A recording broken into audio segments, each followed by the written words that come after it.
Please مجھے معاف کر دو۔ میں وعدہ کرتی ہوں میں دوبارہ کبھی بھی تمہارا مذاق نہیں اڑاؤں گی۔ میں تمہارے ساتھ کبھی بھی وہ رویہ نہیں رکھوں گی جو میں اب تک رکھتی آئی ہوں۔ میں وعدہ کرتی ہوں۔ میں دادا جان کی قسم کھاتی ہوں۔ جانتے ہو نا میں دادا جان کی جھوٹی قسم نہیں کھاتی۔ لیکن پلیز مجھے کوئی تکلیف مت دینا۔ تم تو جانتے ہو نا کہ میں یہ تکلیف برداشت نہیں کر سکتی۔ مجھے بہت خوف آتا ہے میں مر جاؤں گی۔ وہ روتی روتی اپنے دوپٹے کو اپنے ہاتھوں میں بڑی زور سے پکڑ کر یہ سب کچھ کہہ رہی تھی، لیکن مقابل کھڑا وہ شخص آج ساری حدیں پار کرنے کا سوچ کر ہی یہاں پر آیا تھا۔ اس کے انداز سے یہ بات تو واضح ہو چکی تھی کہ آج ایک کومل سی لڑکی چاہے زبردستی یا پھر اپنی مرضی سے اپنا وجود اس کے حوالے کرنے ہی والی تھی۔ وہ رو رہی تھی اور ہاتھ جوڑ کر اس کی منتیں کر رہی تھی۔ شاید ہی آج سے پہلے کسی نے اسے اتنا روتا دیکھا ہو جتنا وہ آج رو رہی تھی، لیکن مقابل کھڑا وہ شخص غصے اور غم کے ملے جلے تاثرات میں ایسا ڈوبا ہوا تھا کہ اس کا رونا مقابل کے لیے بے معنی تھا۔ وہ قدم بڑھاتا ہوا اس کے قریب آیا اور اگلے ہی پل اس کی کلائی پکڑ لی جس میں اس نے سرخ رنگ کی کانچ کی چوڑیاں پہن رکھی تھیں۔ اس نے اس قدر سختی سے اس کا ہاتھ پکڑا کہ چوڑیاں ٹوٹنے کی آواز کمرے میں گونجنے لگی۔ صرف چوڑیوں کے ٹوٹنے کی آواز نہیں تھی بلکہ اس کے ساتھ ہی اس موم سی گڑیا کی سسکیاں بھی بلند ہوئی تھی۔ وہ روتے ہوئے اس کا بھاری بھرکم ہاتھ اپنے نازک سی کلائی سے ہٹانا چاہتی تھی۔ وہ روتے ہوئے کہہ رہی تھی، ایسا مت کرو، مجھے درد ہو رہا ہے، کانچ کے ٹکڑے میرے وجود میں بے وست ہو رہے ہیں، مجھے درد ہو رہا ہے۔ لیکن مقابل اپنی آنکھوں میں آنسو لائے لاپرواہی کی انتہا پر تھا۔ آنکھوں کی سفیدی بالکل سرخی میں تبدیل ہو چکی تھی۔ ایسے لگ رہا تھا کہ ابھی آنکھوں سے خون ٹپک آئے گا۔ وہ کہنے لگا کہ اس تکلیف کا کیا جو تم نے مجھے دی، دادا جان کو دی، اس کے سامنے تو یہ تکلیف کچھ بھی نہیں ہے۔ تم ایک ایک بات کا حساب دو گی، میں تم سے ہر ایک چیز کا حساب لوں گا۔ تم نے ہمیں دھوکہ دیا ہے، ہمارا اعتبار توڑا ہے، اور آج میں تمہیں بتا کر رہوں گا کہ خانزادہ خاندان کی روایات توڑنے والی لڑکی کے ساتھ کیا کیا جاتا ہے۔ وہ روتے ہوئے اپنے ہاتھ اس سے چھڑوا رہی تھی، لیکن خون کی بوندیں فرش پر ٹپک کر فرش کو بھی سرخ کر چکی تھیں۔ یہ خون صرف اس مومی گڑیا کا نہیں تھا بلکہ اس میں اس غصے سے بھپرے ہوئے خانزادہ کا بھی خون تھا، کیونکہ کانچ اس کے ہاتھ کو بھی زخمی کر چکا تھا۔ اگلے ہی پل جھٹکے سے اس انا پرست لڑکی کا ہاتھ چھوڑا اور وہیں زخمی ہاتھ اس کی گردن پر لے گیا۔ خون آلود ہاتھ اس کی گردن پر اپنے نشان چھوڑ رہا تھا، لیکن وہ بجائے اپنے بیڈ پر پٹک کر اپنا مطلب پورا کرنے کے اسے بازو سے پکڑ کر کمرے سے باہر لے آیا تھا۔ وہ رو رہی تھی، روتے ہوئے اپنے اس ہاتھ کو دیکھ رہی تھی جس میں کانچ کے ٹکڑے ابھی بھی بے وست تھے اور خون فواروں کی شکل میں باہر نکل رہا تھا۔ کلائی سے جس قدر تیزی سے خون بہہ رہا تھا، امید تھی کہ وہ بے ہوش ہو کر گر جاتی، مگر اس کے بعد جو اگلی حرکت اس شخص نے کی، اس لڑکی کو اپنی روح اپنے وجود سے پرواز کرتی ہوئی محسوس ہوئی تھی، کیونکہ اس نے عرشیہ کو کہاں جا رہی ہو؟ میرے خیال سے گھر سے باہر جانے کا یہ مناسب وقت تو نہیں ہے۔ عالمگیر خان کی آواز پورچ میں گونجی تھی۔ دبے دبے قدموں کے ساتھ آس پاس دیکھتی اپنے سر پر چادر کو ٹھیک کرتی ہوئی عرشیہ کا ایک قدم گویا وہیں پر منجمد ہو چکے تھے۔ پورے وجود میں ایک کرنٹ سا دوڑ چکا تھا۔ آنکھیں میچ کر دانتوں تلے زبان دبا کر کہنے لگی کہ دادا جان، آپ کو بھی ابھی یہاں آنا تھا۔ وہ منہ میں بڑبڑا کر واپس پلٹی تھی، چہرے پر زبردستی کی مسکراہٹ سجا کر کہنے لگی، السلام علیکم دادا جان، کیسے ہیں آپ؟ آپ تو اپنے کمرے میں آرام کر رہے تھے نا؟ وہ بھاگتے ہوئے جا کر دادا جان کے سینے سے لگ چکی تھی، جبکہ ان کے چہرے پر ابھی بھی سختیاں تھیں۔ وہ گلا کھنگار کر کہنے لگے، کہاں جا رہی تھی لڑکی؟ میرے سوال کا جواب مجھے ابھی تک نہیں ملا۔ جیسے ہی اپنے دادا جان کے منہ سے وہی سوال سنا تو گڑبڑا کر عریشہ کہنے لگی کہ کچھ نہیں دادا جان، بس ایسے ہی جی چاہ رہا تھا کہ باہر تھوڑا گھوم پھر لوں، موسم بھی تو دیکھیے کتنا اچھا ہے، تو بس اسی لیے سوچا کہ واک کر آؤں، تھوڑا ورک آؤٹ بھی ہو جائے گا۔ ویسے بھی ماما مجھے کہہ رہی ہیں کہ دن بدن موٹی ہوتی جا رہی ہو، یہ کہہ کر وہ ایک مرتبہ پھر دونوں بائیں پھیلائے عالمگیر خان کے سینے سے لگ چکی تھی، جبکہ اگلے ہی پل بہاؤں کو بلا کر اس کو سہلا کر کہنے لگے، ہم نے آپ کو کتنے مرتبہ کہا ہے بیٹا، اکیلے گھر سے باہر مت جانا، اور یونیورسٹی کے علاوہ تو میں آپ کو گھر سے باہر نہ دیکھوں۔ یہاں پر قدم قدم پر ہمارے دشمن موجود ہیں، اور میں نہیں چاہتا کہ آپ بغیر کسی کام کے گھر سے باہر ایک قدم بھی نکالیں۔ دادا جان ایک مرتبہ پھر وہی بات شروع کر چکے تھے، جو سننا مجھے بالکل بھی پسند نہیں تھا۔ ارے کون تھے وہ دشمن؟ کہاں تھے وہ دشمن؟ آج تک تو میرے سامنے ان کا ایک بھی دشمن نہیں آیا تھا۔ ابھی میں سوچ رہی تھی کہ آخر کیسے بہانہ بنا کر یہاں سے نکلوں کہ تبھی میرے موبائل پر ایک رنگ ٹون بج رہی تھی۔ جیسے سکرین اپنے سامنے کی تو سکرین پر کوڈ ورڈز میں ایک نام جگمگایا تھا۔ وہ میرا انتظار کر رہا تھا۔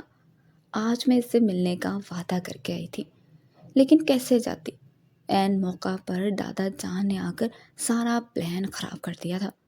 میں بھی سوچ رہی تھی کہ کیا کروں کہ تبھی دادا جان نے ایک بلند آواز کی، مجیب، مجیب خان زادہ، یہاں آؤ بیٹا، ہمیں تم سے ضروری کام ہے۔ مجیب خان زادہ کا نام میرے سماعتوں سے ٹکرانا تھا کہ اگلے ہی پل میں باغیچے کے اس حصے کی جانب دیکھنے لگی جہاں پر مجیب بیٹھا تھا۔ میں پریشان ہو گئی کہ دادا جان اس کو کیوں بلا رہے تھے۔ دادا جان کی آواز پر وہ تو اپنے جوتے ہاتھ میں اٹھا کر بھاگا آیا تھا۔ ابھی بھی اس نے ایسے ہی کیا تھا۔ وہ بھاگا ہوا آیا اور دادا جان کے سامنے کھڑا ہو گیا، دونوں ہاتھ پسے پشت باندھ کر سر جھکا کر کھڑا ہو گیا، کہنے لگا، حکم کیجیے دادا جان، آپ کا حکم سر آنکھوں پر۔ اگلے ہی پل دادا جان مسکرائے اور کہنے لگے کہ ارشیا باہر گھومنے کے لیے جانا چاہتی ہے، تم اسے باہر لے جاؤ، اور ہاں دھیان رہے زیادہ دور مت جانا، اسے اس کی فیورٹ آئس کریم بھی کھلا دینا، لیکن 7 بجے سے پہلے دونوں مجھے واپس گھر چاہیے۔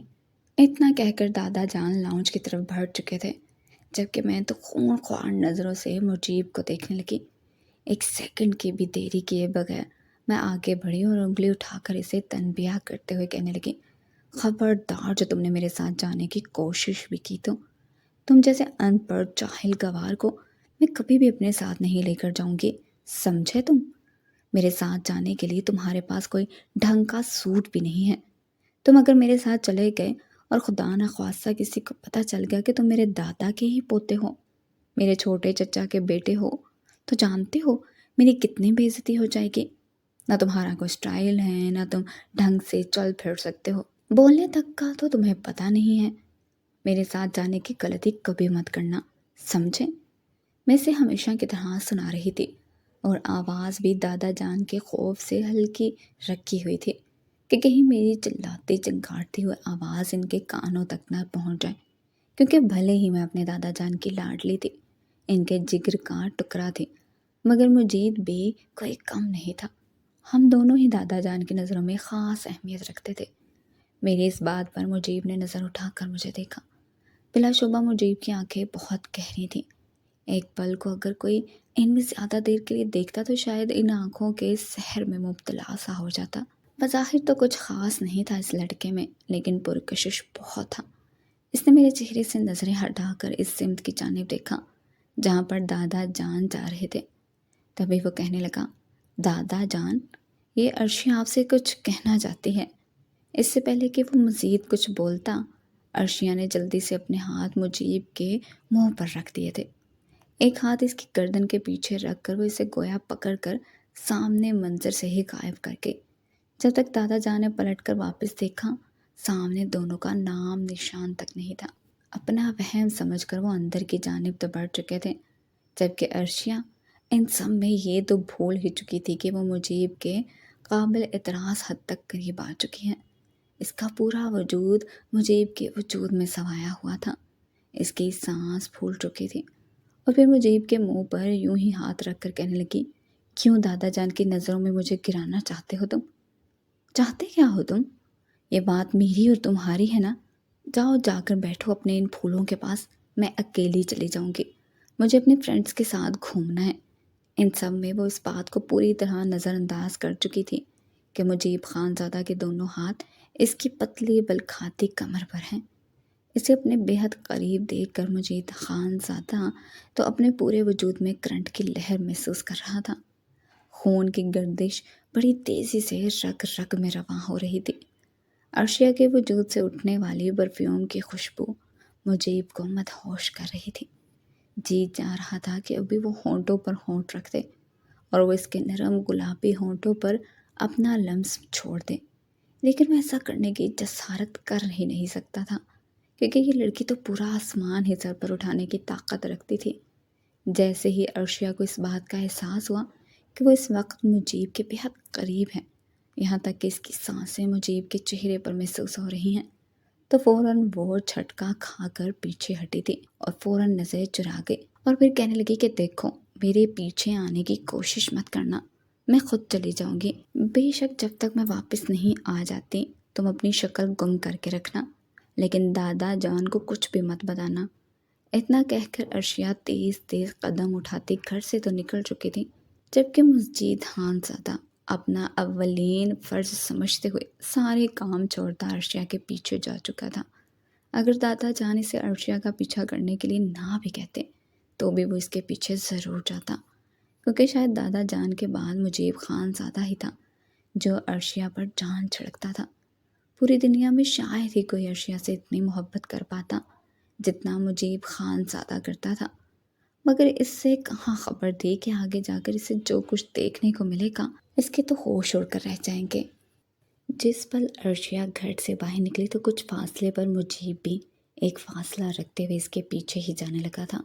جیسے ہی وہ جلدی جلدی ایک جانب کو مڑی تو وہاں پر پہلے سے کار کھڑی تھی۔ کار کے شیشے بالکل سیاہ تھے، اندر کون بیٹھا تھا مجیب ہی دیکھ نہ سکا، اور تبھی جیسے ہی عرشیہ اس کار میں جا کر بیٹھی تو کار سن کرتے ہوئے فراٹے مارتی وہاں سے آگے بڑھ گئی۔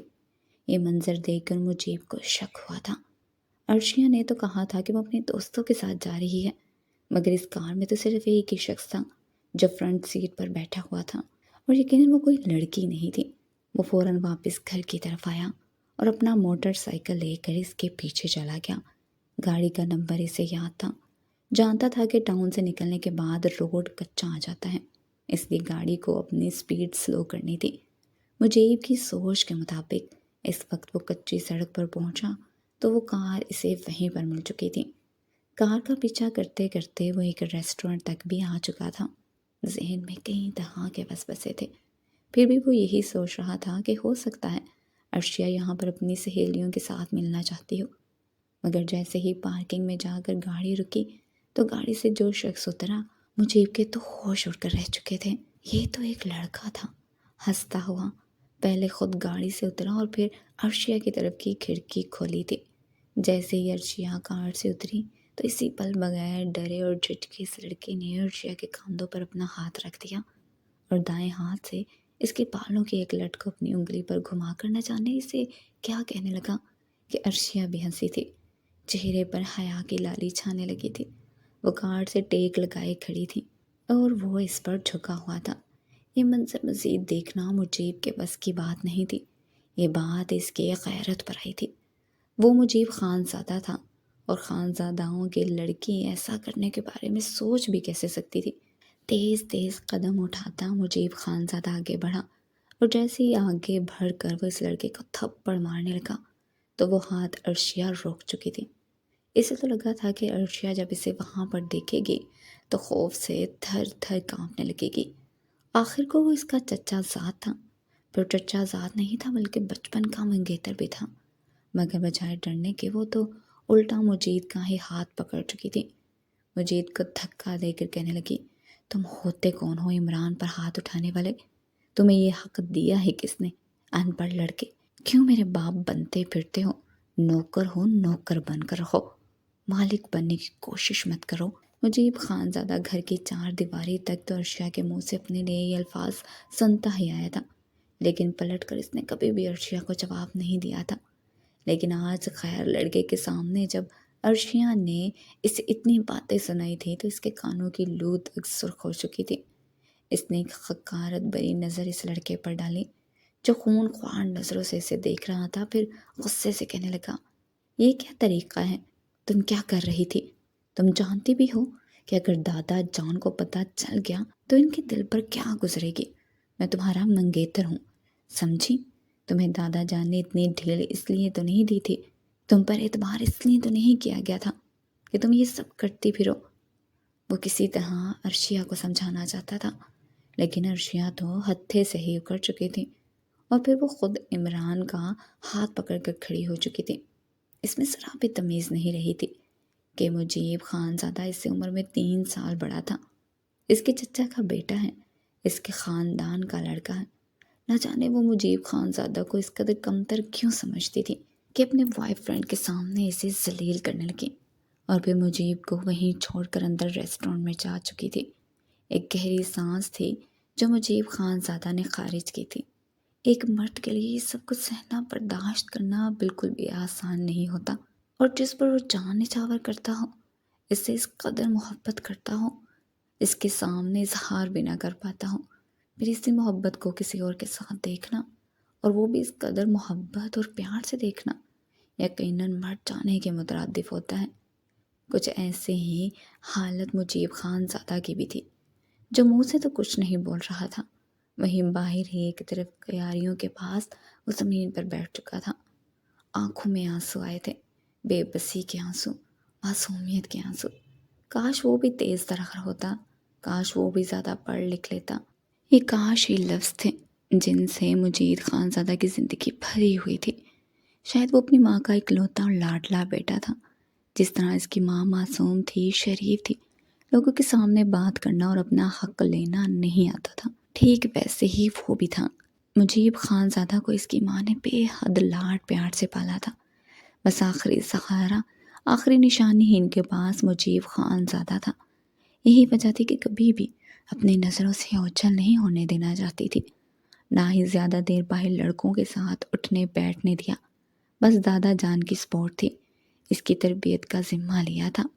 مجیب خان زادہ کے لیے یہ پہلی مرتبہ نہیں تھا کہ جب اسے احساس کمتری اور بے بسی کا شکار ہونا پڑا تھا۔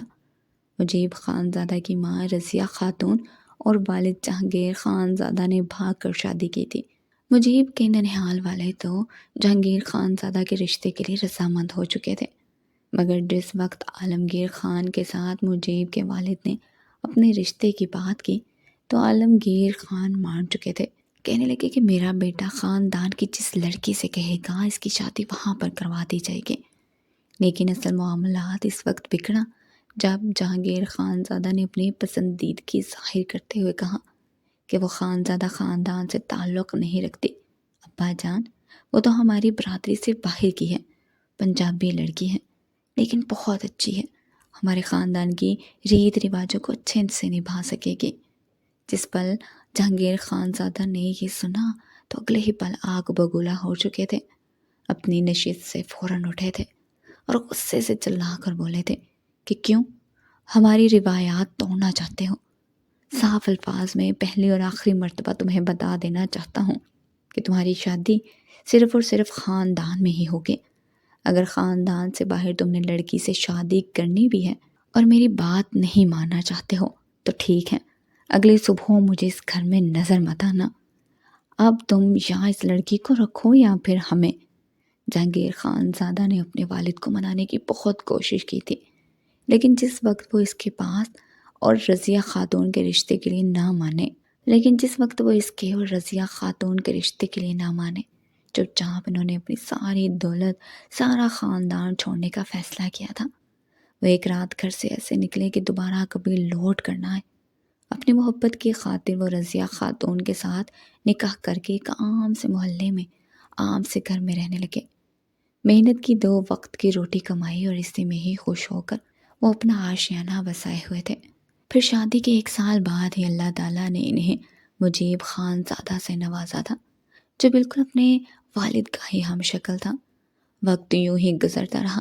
جس پل مجیب خان زادہ بولنے کے قابل ہوا تو سب سے پہلے جہانگیر خان زادہ نے اپنے والد کی تصویر دکھا کر اسے کہا تھا کہ یہ تمہارے دادا جان ہیں۔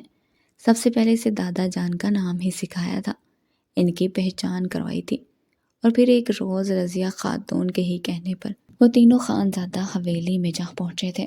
ابھی وہ صحن میں ہی کھڑے تھے جس پل گھر کے اندرونی حصے سے آتے عالمگیر خانزادہ کی نظر اپنے بیٹے پر پڑی، مدتوں بعد اپنے بیٹے کو دیکھ کر ان کے دل میں ایک طوفان سا برپا ہوا تھا۔ بیٹے کی یاد میں کھل کھل کر وہ اندر ہی اندر روتے رہتے تھے، لیکن کبھی منہ سے بول کر نہیں کہا تھا کہ وہ اپنے بیٹے سے ملنا چاہتے ہیں، کیونکہ انا اور تکبر آڑے آ جاتا تھا۔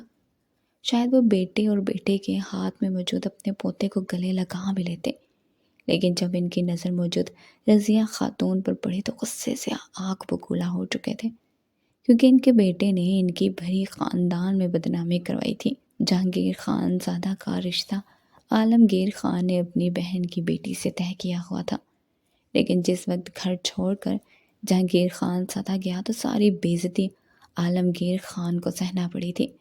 اگلے ہی پل وہ اپنا رخ پھیر گئے، سیکیورٹی اہلکاروں سے کہنے لگے کہ انہیں باہر کا راستہ دکھا دو اور یہ بتا دو کہ اجنبیوں کو یوں گھر میں داخل ہونے کی اجازت نہیں ہے۔ یوں رضیہ خاتون اور جہانگیر خان زادہ اپنی آنکھوں میں آنسو لیے واپس گھر آ گئے تھے۔ باپ کی اس بے رخی پر دل پر ایسا اثر ہوا کہ اس رات اپنے سینے پر مجیب خان زادہ کو تو جہانگیر خان نے سلا لیا، لیکن اگلی صبح اٹھ نہ پائے تھے۔ صبح بڑے پیار سے مجیب خان زادہ اپنے باپ کو جگا رہے تھے، ان کے چہرے پر اپنے لب رکھ رہا تھا، بالوں میں انگلیاں پھیر رہا تھا۔ لیکن اصل قیامت تو اس وقت ٹوٹی جب یہ بات پتہ چلی کہ ہارٹ اٹیک کی وجہ سے مجیب خان زادہ کے والد اب اس دنیا میں نہیں رہے۔ سب سے پہلے یہ خبر خان زادہ حویلی میں پہنچی تھی۔ مجیب خان زادہ کی دادی تو بہت پہلے ہی یہ دنیا چھوڑ کر جا چکی تھی۔ جب عالمگیر خان کو اپنے جوان جہان بیٹے کی موت کی خبر ملی تو ساری انا ایک طرف کو رکھے ہوئے وہ دوڑے دوڑے وہاں پر آئے تھے۔ اپنے بیٹے کی میت پر سارا قطار روتے ہوئے اپنے بیٹے کی نشانی سمجھ کر انہوں نے آگے بڑھ کر رضیہ خاتون کے سر پر ہاتھ رکھا تھا اور اپنے پوتے کو اپنی گود میں لے لیا تھا۔ پھر یہی فیصلہ کیا گیا، آج کے بعد رضیہ خاتون اور مجیب خان زادہ ہمارے ساتھ ہمارے گھر میں رہیں گے، یہ ہماری عزت ہے اور یہ ہمارا پوتا ہمارا وارث ہے۔ یوں وہ رضیہ خاتون اور مجیب خان زادہ کو اپنی بڑی سی حویلی میں لے آئے تھے، لیکن رضیہ خاتون آج تک وہ مقام نہ پا سکے جو شہزاد خان زادہ کی بیوی کا تھا۔ بھلے شہزاد خان زادہ بڑا تھا، لیکن شادی جہانگیر خان زادہ مرحوم کے بعد ہوئی تھی، اس لیے ان کی بیٹی مجیب خان زادہ سے 3 سال چھوٹی تھی۔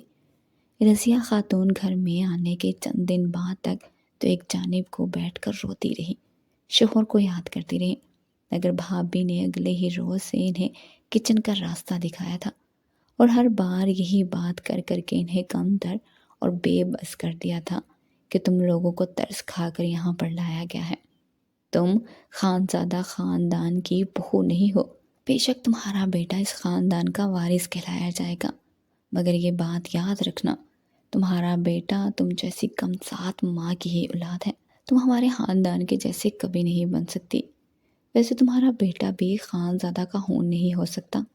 یہی وہ باتیں تھیں جو وقت کے ساتھ ساتھ پروان چڑھتی گئی۔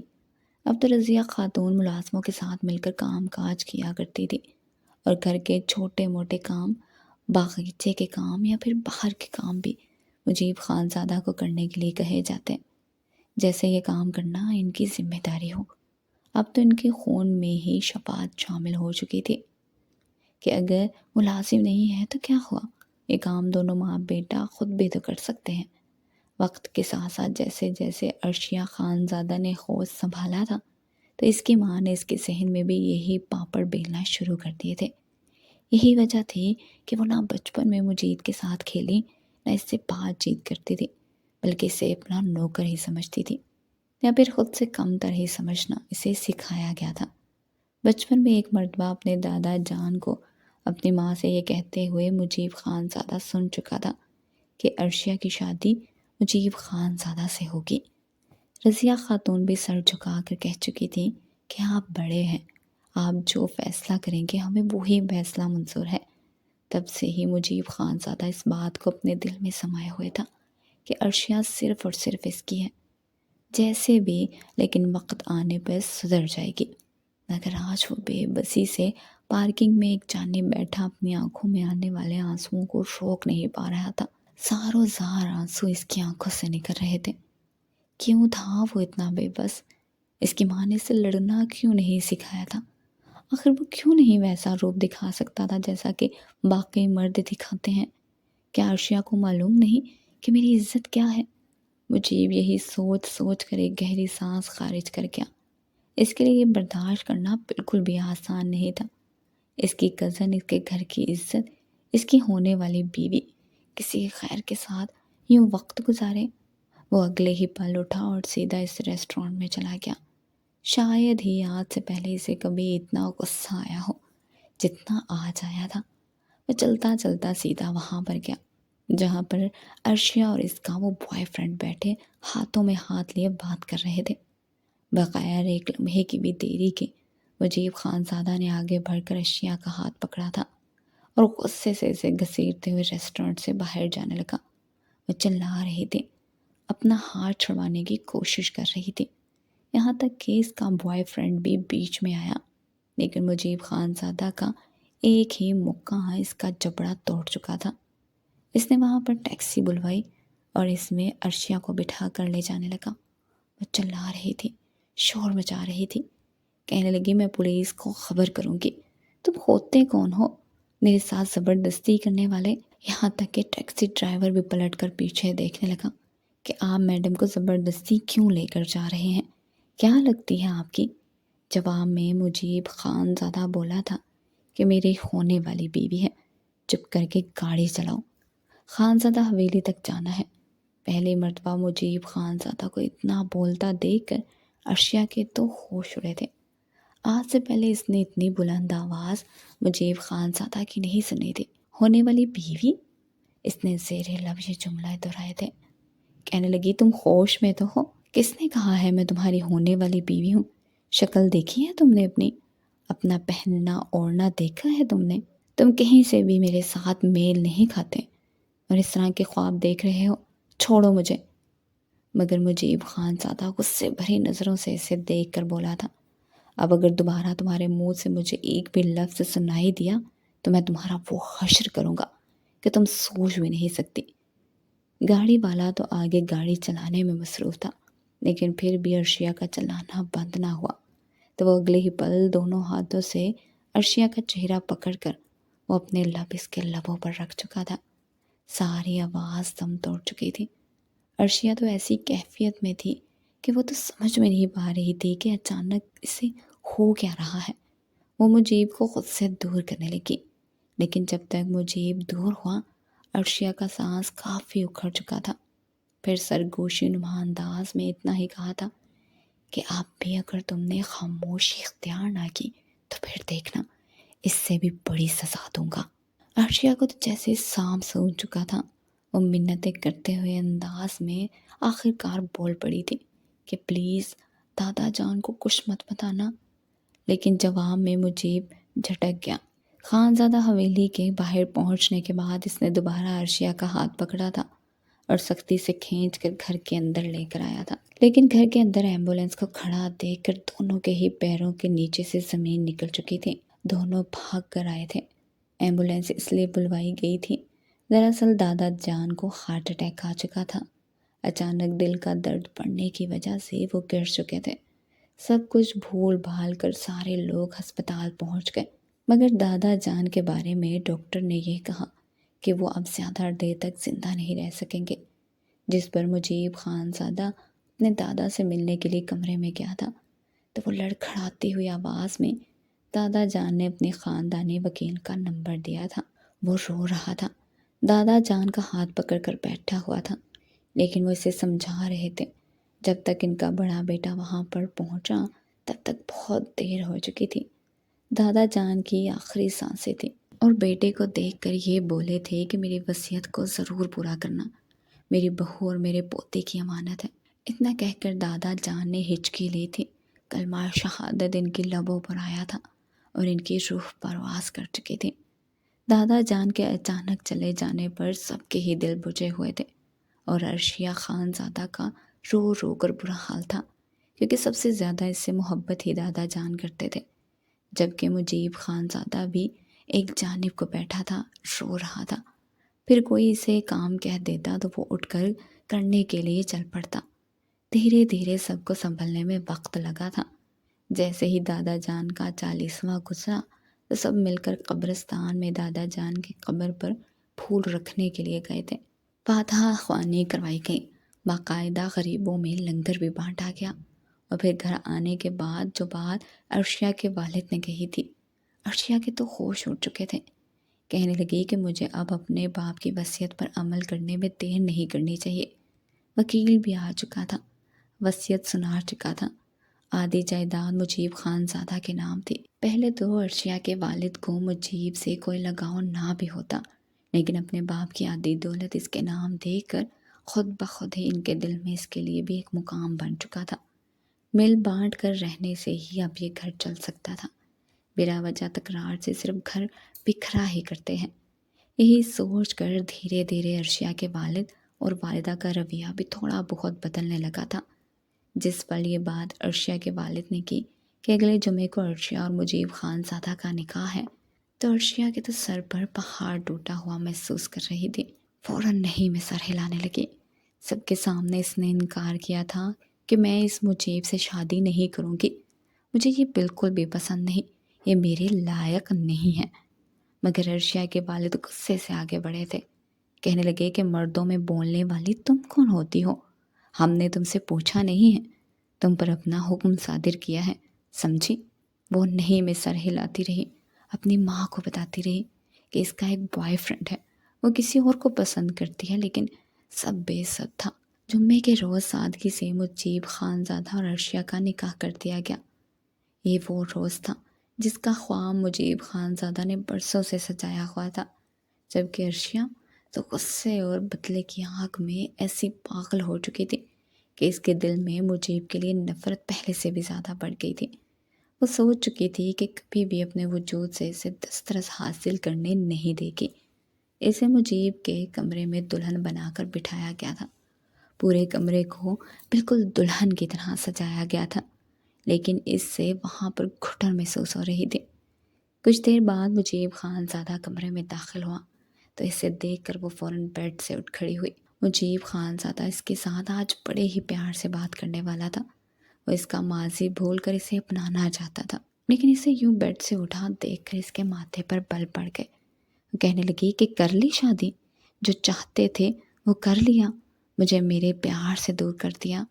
اس خوش فہمی میں مت رہنا کہ میں تمہیں اپنا شوہر مان کر اپنا سب کچھ تمہارے حوالے کر دوں گی۔ تمہاری میری نظر میں کوئی اہمیت نہیں ہے، سمجھے تم؟ اتنا کہہ کر اس نے بستر پر بکھرے ہوئے پھولوں کو بڑی حقارت سے ہاتھوں میں مسل کر نیچے پھینکا تھا، اور پھر غصے سے اپنے ہاتھوں سے چوڑیوں کو اتار کر پھینکتی ہوئی کمرے سے باہر جانے لگی۔ مجیب خانزادہ اس کا بازو پکڑ کر اپنے سامنے جھٹک کر کہنے لگا کہ کہاں جا رہی ہو تم؟ اس گھر میں صرف ہم دونوں نہیں ہیں، تمہارے ماں باپ بھی ہیں اور میری امی بھی ہیں۔ سب کے سامنے تماشا لگانا چاہتی ہو؟ لیکن بدلے میں عرشیہ اتنا بولی تھی کہ مجھے تمہارے اس کمرے میں نہیں رہنا، میں اپنے کمرے میں جا رہی ہوں۔ اس سے پہلے وہ کمرے سے باہر نکلتی، باہر رضیہ خاتون اور عرشیہ کی ماں کھڑی تھی، تو انہوں نے عرشیہ کو یوں جاتے دیکھا، جبکہ مجیب خانزادہ بھی سر جھکا گیا، تو انہوں نے عرض کیا کہ ہم نے آپ کی باتیں سن لی۔ انہوں نے کچھ دیر کے لیے مجیب خانزادہ کو کمرے سے باہر بھیجا اور پھر خود عرشیہ کو سمجھانے لگی۔ ماں اور ساس کے سامنے تو وہ چپ کر گئی تھی۔ جب دوبارہ مجیب خانزادہ کمرے میں گیا تو چپ چاپ بیڈ پر بیٹھی رو رہی تھی۔ مجیب خانزادہ نے اسے ہاتھ تک نہیں لگایا تھا۔ جو منہ دکھائی کے لیے تحفہ دیا گیا اس کے پاس رکھا اور چینج کر کے صوفے پر جا کر سو گیا، اور عرشیہ بھی بیڈ پر سو چکی تھی۔ مجیب خانزادہ کو یہی تھا کہ آخر ایک روز عرشیہ کو اس کی محبت کا احساس ہو جائے گا، خود ہی ٹھیک ہو جائے گی۔ یوں وہ بھی عرشیہ کو اپنے ساتھ رشتے میں مجبور نہ کرتا۔ مگر ایک روز جب وہ گھر آیا اور عرشیہ کو گھر میں نہ پایا تو اپنی ماں سے پوچھنے لگا۔ جواب میں اس کی ماں نے یہی کہا تھا کہ وہ تو باہر اپنی سہیلیوں کے ساتھ گھومنے کے لیے گئی ہے، نہ جانے کیوں اس سے کچھ شک سا ہوا تھا۔ اس نے عرشیہ کے نمبر پر کال ملانا شروع کر دی، لیکن وہ کال نہیں اٹھا رہی تھی۔ یہ تو شکر تھا کہ ڈرائیور کے ساتھ گئی تھی۔ جب مجیب خان زادہ نے ڈرائیور کو کال کر کر پوچھا تو ڈرائیور اپنی لوکیشن بھیج چکا تھا۔ 20 منٹ بعد جب مجیب خان زادہ نے وہاں پر جا کر دیکھا تو ایک مرتبہ پھر ایک پارک میں اپنے پرانے عاشق کے ساتھ عرشیہ کھڑی تھی۔ اب تو بات حد سے پار ہو چکی تھی۔ اس مرتبہ مجیب خان زادہ نے اس لڑکے کو مار مار کر اس کا حلیہ بگاڑ دیا تھا، اسے پولیس کے حوالے کر دیا۔ جبکہ کچھ دیر کے لیے گھر سے آئی عرشیہ کی رنگت پیلی پڑ چکی تھی، چہرے پر موت کی سردی چھانے لگی۔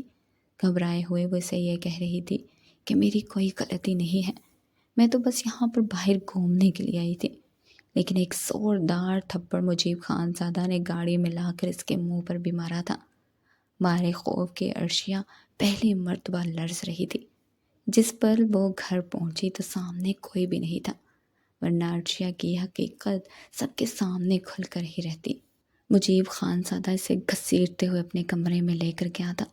وہ رو رہی تھی، چلا رہی تھی، کہہ رہی تھی کہ میری پوری بات سن لو، میں سب کچھ بتاتی ہوں۔ لیکن مجیب کہاں رہتا، اس سے نفرت میں اس قدر آگے بڑھ چکا تھا کہ اسے آج عرشیہ پر ذرا بھی رحم نہ آیا۔ وہ اسے سیدھا اس کے دادا جان کے کمرے میں لے کر گیا تھا۔ سامنے دیوار پر دادا جان کی بڑی سی تصویر تھی۔ وہ جا کر سیدھی دادا جان کی تصویر کے پاس گری تھی، سسک سسک کر رو رہی تھی۔ جبکہ مجیب خان زادہ نے آگے بڑھ کر اسے منہ سے دبوچ کر اتنا ہی بولا تھا کہ میں تم سے کبھی بھی شادی نہ کرتا، کبھی بھی میرے دل میں تمہارے لیے محبت نہ آتی۔ اگر دادا جان کے منہ سے بچپن سے ہی نہ سن لیتا کہ تم میری ہونے والی بیوی ہو، میری تم سے شادی ہوگی، تب سے ہی میں تمہارے بارے میں یہی سوچ رکھتا آیا ہوں کہ تم میری بیوی ہو۔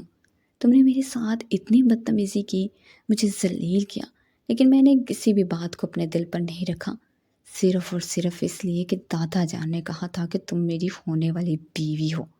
لیکن میں پچھتا رہا ہوں، کاش میں تم سے شادی نہ کرتا۔ تم تو اس قابل ہی نہیں کہ تمہیں سر آنکھوں پر رکھا جاتا۔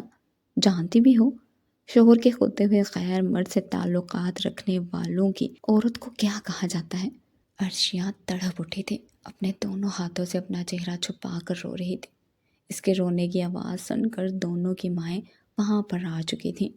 دونوں ہی عرشیہ اور مجیب خان زادہ سے سوال کر رہی تھی کہ تم نے اسے کیا کہا، اس کے ساتھ اتنی سختی کیوں کی، کیا غلطی کر دی اس نے۔ لیکن جواب میں مجیب خان زادہ اتنا ہی بولا تھا کہ اپنی اس چہیتی سے یہ پوچھ لیں کہ اس نے کیا کیا ہے۔ مجیب خان زادہ کا غصہ دیکھ کر تو آج رضیہ خاتون بھی لرز رہی تھی۔ ماں اور ساس کو اپنے پاس دیکھ کر روتے ہوئے ساری حقیقت خود ہی عرشیہ نے بتا دی، مگر اپنے مرحوم دادا جان کے قسم کھا کر کہنے لگی کہ میں اس لڑکے سے ملنے کے لیے نہیں گئی تھی، میں تو بس پارک میں گھومنے کے لیے گئی تھی، تھوڑا فریش ہونا چاہتی تھی، لیکن نہ جانے کہاں سے وہ آ گیا اور مجھ سے بات کرنے لگ گیا۔ میں اس سے یہی کہہ رہی تھی کہ میری شادی ہو چکی ہے، مگر تبھی وہاں پر مجیب آ گیا اور اس نے مجھے کیا سے کیا کہہ دیا۔ غلط فہمی ہی تھی، لیکن جو بھی تھا مجیب خان زادہ گھر سے باہر جا چکا تھا۔ رضیہ خاتون کال کرتی رہ گئی، مگر یہی بولا کہ میں کچھ دیر کے لیے اکیلا رہنا چاہتا ہوں، پھر دوسرے شہر میں دادا جان کی فیکٹری کو بھی سنبھالنا ہے، جب میرا دل کیا واپس آ جاؤں گا۔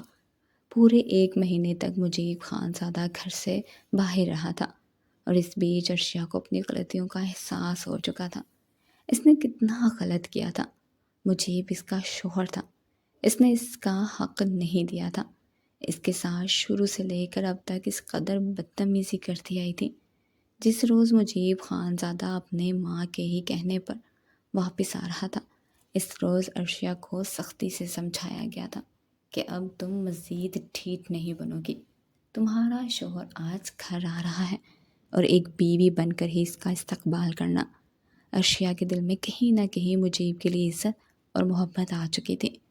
اسے اپنے ناراض شوہر کو منانا تھا۔ اس نے اپنے ہاتھوں سے آج مجیب کے کمرے کو سجایا تھا، خود بھی اچھے سے تیار ہوئی تھی۔ جس پل مجیب دوسرے شہر سے چلا تو یہ قسم ہی کھائی تھی کہ عرشیہ کی طرف نظر اٹھا کر بھی نہیں دیکھنی۔ جس وقت گھر میں داخل ہوا تو اسے عرشیہ کہیں بھی دکھائی نہ دی۔